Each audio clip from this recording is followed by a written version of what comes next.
Hey everybody, it's JC the Sniper here again, and today I've got another blade review. But this review is going to be a little different than normal because I have kind of a special blade today. And this is a blade right here that I had custom made by Fallen Oak Forge. And it is a beast. It came out perfect, and I'm just really happy about it. So thought I'd show it on camera, show you guys how awesome it is, and talk about it a little bit. So just by way of comparison, first of all, we'll talk about the size of it. For comparison, here's a K-bar, and here's my blade. And I'll back the camera up a little bit so you guys can get a good shot there. And you can see just how much of a beast that blade is. I mean, it makes that K-bar look tiny. So, it is definitely a monster, and it's a pretty awesome blade. So we're going to talk about it a little bit today. Now, this guy, he has a Facebook page if you want to look him up. His Facebook page is Z-Day Survivor 47 with no spaces. Z-Day Survivor 47. And he's got all kinds of pictures up of his blades. He's got some awesome stuff out there. So we'll just talk about this blade a little bit. I got on and I found him on the internet, and I was looking at his blades, and I found this blade that was very similar to this one, only it had about a 5-inch blade, so the blade was only like that long.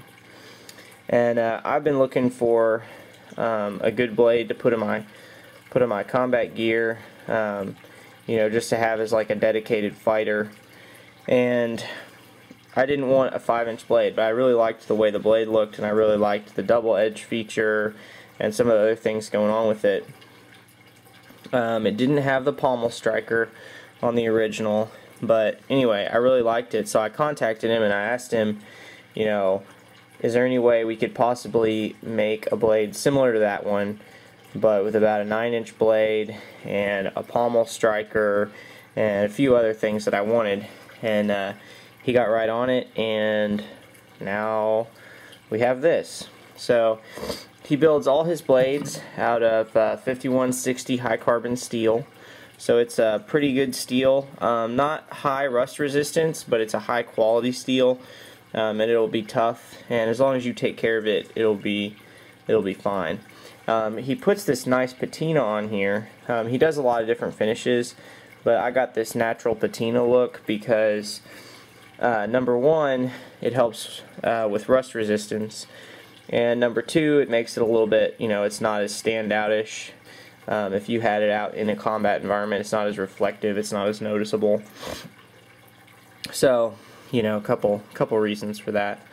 So 5160 high carbon steel, it's good stuff. And then he uses micarta for the handles, and he can do about any color micarta. And he can do these palm swell cuts like I have here, or you can get a grooved pattern put in it, whatever you want. You can get multicolored micarta, all kinds of different options. And they're pinned to the handle with hollow aluminum pins there. So you can't take the handle scales off, but you can, you know, put a lanyard through or whatever if you wanted to do that. And obviously there's my pommel striker. It's chisel pointed, not sharp, but definitely good for striking with. You could do some damage with that. And now, of course, the blade. This thing came razor sharp when he sent it to me. The back spine isn't quite as sharp, but it's a very steep grind, as you can see. Not a lot of space, and it's convex ground, so you know, I wouldn't expect it to be razor sharp, and he told me it wasn't going to be originally, so not disappointed by that at all. Definitely good for chopping and makes the penetrating capabilities of the blade greater. Check that out. That is a freaking slab of steel. This thing is like over 1/4 inch thick steel stock. That thing is not going to bend or break anytime soon. You could just about use this thing as a pry bar. For comparison again, here's the K-bar. Probably more than double the thickness of the spine of the K-bar. So, pretty significant. But anyway, retains in the hand great. The micarta is excellent for gripping. Provides this with the not with the grooves in it is not like extreme high traction. However, with the way the handle's cut, you don't really need it because you can grip in the handle so nicely. Got my little finger choil up here to keep my hand from riding forward. It's got a little thumb groove back here if you wanted to do some finer work and choke up with it a little bit. Not that I would probably ever do that with this, but the option's there. And of course, flares out down here by the handle, so if you were to strike with it, you get a good grip there. You're not going to slide down on it. Anyway, pretty well designed, very well built, and it's just an excellent knife. Now, that brings us to the sheath. And he makes custom Kydex sheaths to go along with all his knives. They're optional. You don't have to get one, but they're pretty nice.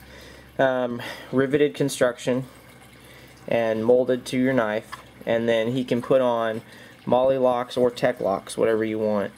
And so I got molly lockers on this, obviously, so it'll lock into my molly gear. So you just pop those open, thread your gear, and pop it back down. So anyway, that's pretty nice. Now, the one thing I did do was these zip ties right here. I drilled those holes and added those zip ties because originally for a combat blade, the retention was fine with just these down here holding it tight, but not quite to the level of retention that I would want for a combat blade.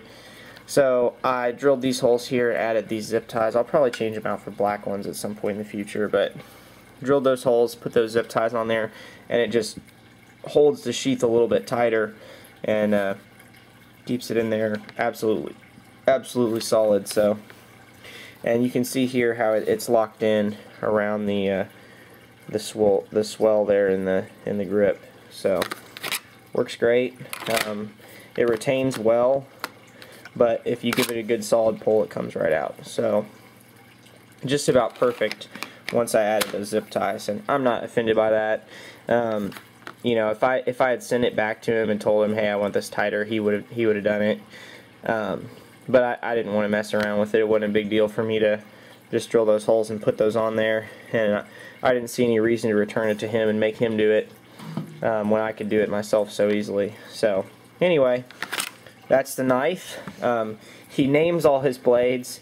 He named this one Beast Mode, so kind of a cool name for a cool knife.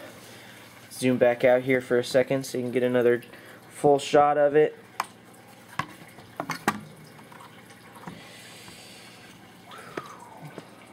There you go. Beast Mode from Fallen Oak Forge. Go check him out on Facebook, Z-Day Survivor 47. Fallen Oak Forge, he's great. Can't say enough about it. Oh, one little cool thing, see if you can see it. There's a little acorn right there. A little acorn blade stamp. Pretty cool. Alright.